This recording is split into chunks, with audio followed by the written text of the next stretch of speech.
Good evening, everyone. This is your evening news recap. I hope all of you guys are having a wonderful day. My day was all right. We've got a lot of interesting news to cover today. It's been an interesting day so far for it being a Wednesday, but that's not always the worst. Yeah, today is Wednesday, right? Is it Wednesday? Yeah, it's Wednesday. It's Wednesday, May 28th.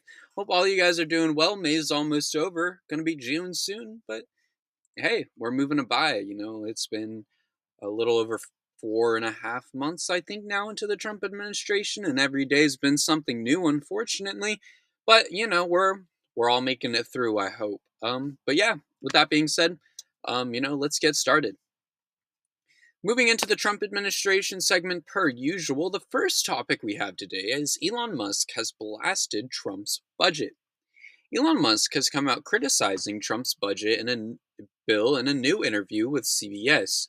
Musk told CBS he was disappointed by the plan as he felt it undermines his work with Doge.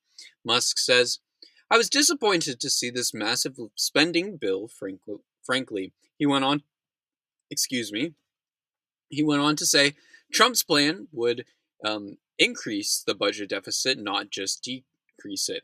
He would continue to say, my apologies, that the bill undermines the work the Doge team is doing. I think a bill can be big or beautiful. I do not know if it can be both.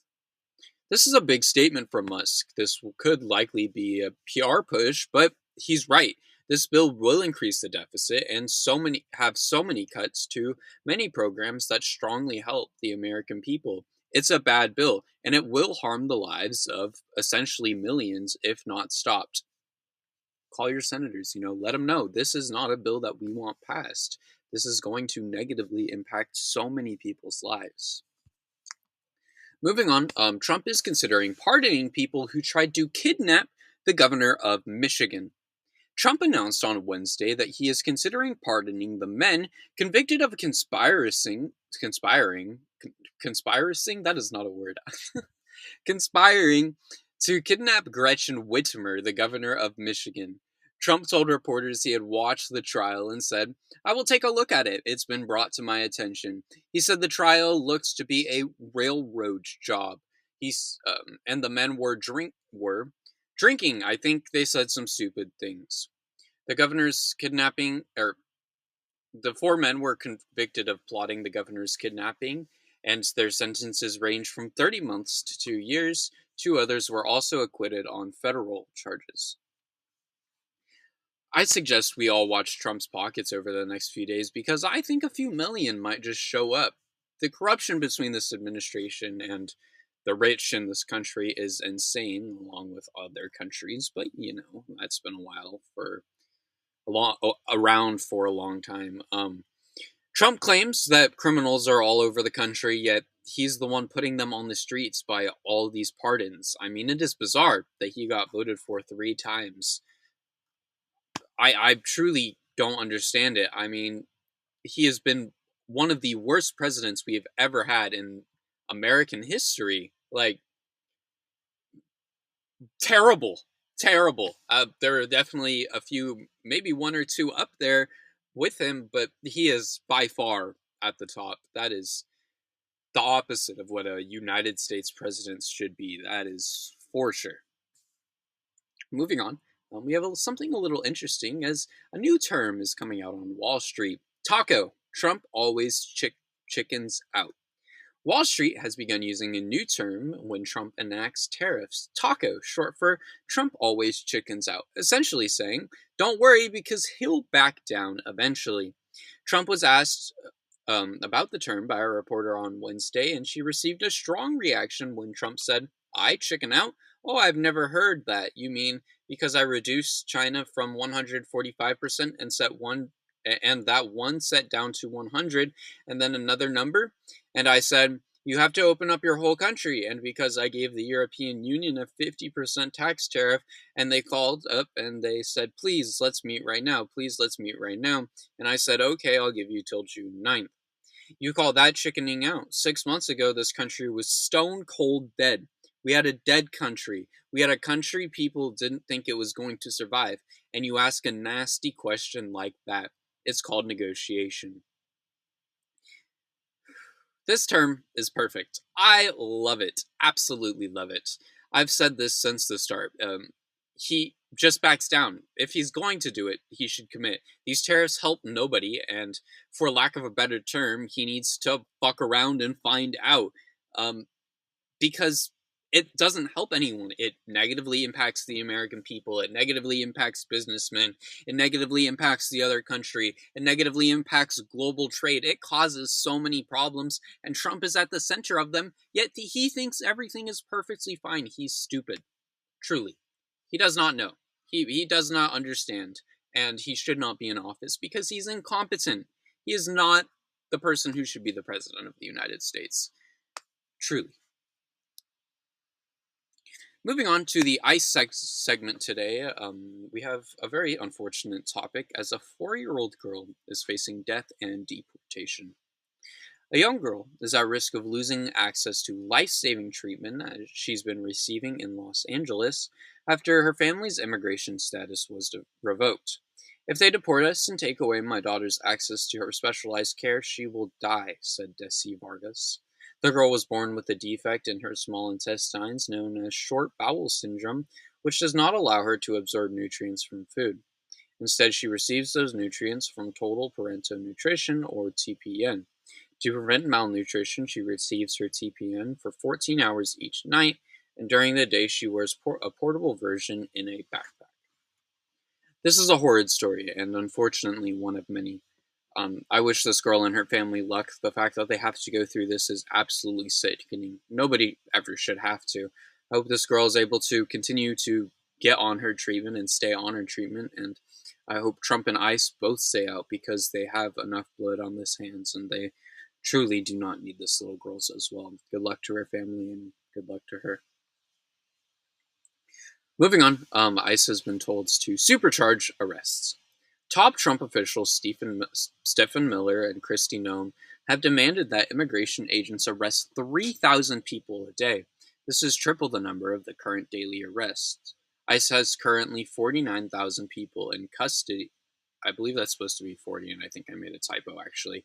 ICE currently has 40,000 people in custody, according to May government data, which is significantly more, which than Congress has approved funding for, as the department is still at risk of going over budget. We cannot even afford to house these people. What's the point? I mean, this program isn't sustainable. It's meaningless. ICE needs to be ended as soon as possible. I say that every week. ICE is a useless program. All it does is hurt and harm people. It doesn't serve or protect. It is a problem, and it is unnecessary. You are just allowing racist, brutalist cops to just do as they please. It's not going to end well for anyone, whether they're a citizen or an immigrant, truly. Moving into the other news segment today, Republicans admit to not reading the full budget before voting. Nebraska Representative Mike Flood admitted during a town hall meeting with a room full of constituents that he had not read the full budget bill before voting on it. Flood was asked why he had approved the budget, including Section 7302, which prohibits federal courts from enforcing contempt orders. Flood responded, "I do not agree with that section of that bill that was added to the bill," after which he was met with mass boos. He would later confess, "This provision was unknown to me when I voted for the bill. I am not going to hide the truth. We must allow our federal courts to operate and issue injunctions." Before I flame this guy for not doing his job, I do want to say at least he was able to recognize and say that he did something wrong. That is a very rare thing to see from Republicans these days. But that being said, here we go. Anyone who doesn't read the full bill before they sign it shouldn't be in office. That is like signing a contract without reading it. You shouldn't do it. Nobody signs a contract without reading it. If you're going to buy a house and if you are going to sign the contract for that house, you are going to read the full contract because you don't want to get yourself put into a terrible situation.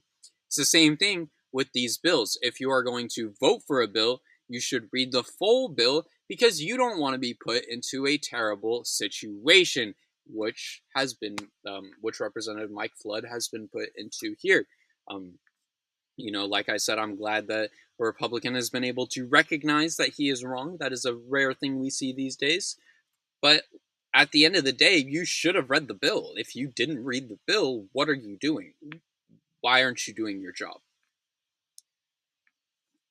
Moving on to the final segment for the day, and I've been waiting to talk about this one because this was not shocking to me. And in fact, I found this one truly, truly hilarious.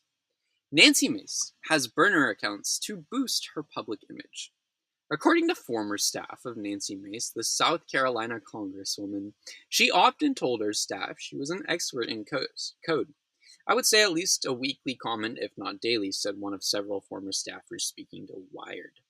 Mace used these so-called coding skills to set up burner accounts on social media to monitor what people say about her and boost her image.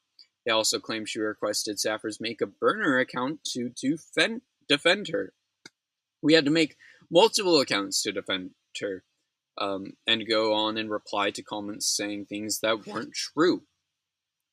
Another saying it would be a slap in the face to taxpayers across the country for me to spend time on their dime commenting on my boss's personal life. This is hilarious to me. I'm not even shocked. She would be the type of person to have burner accounts. Oh, Nancy Mace. What a lady. I hate. I'm gonna be brutally honest. I hate this woman so much. She is one of the worst people in office right now. She is condescending, she is annoying, and she is just a total bitch.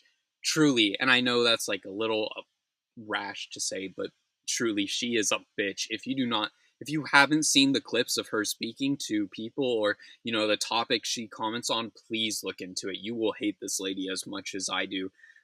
She is a terrible person. Terrible. I hate that woman. Anyways, I don't understand how some of these people make it into office because it is so clear that they are terrible people. But I guess anyone can make it into politics, so they'll love getting to speak to me when I make it to the floor. With that being said, thank you all so much for watching this video. I hope you all enjoyed. Hope everything's doing well. If you're on YouTube, thank you all for watching. Please consider subscribing, dropping a like, dropping a comment down below on your thoughts. We're on our way to 500 subscribers, and I'd be, excited to get there soon. If you're on Substack, please consider pledging your support. All funds go to me. They help me pay for the things that I'll need to pay for in college, like clothes, food, all those kinds of things. Please also feel free to check out my Blue Sky, link in both the bios on both my Substack and YouTube. It's where I post out the notifications of these videos coming out and other little random bits and pieces. And yeah, with that being said, thank you all so much for watching, and I'll see you all tomorrow. Later.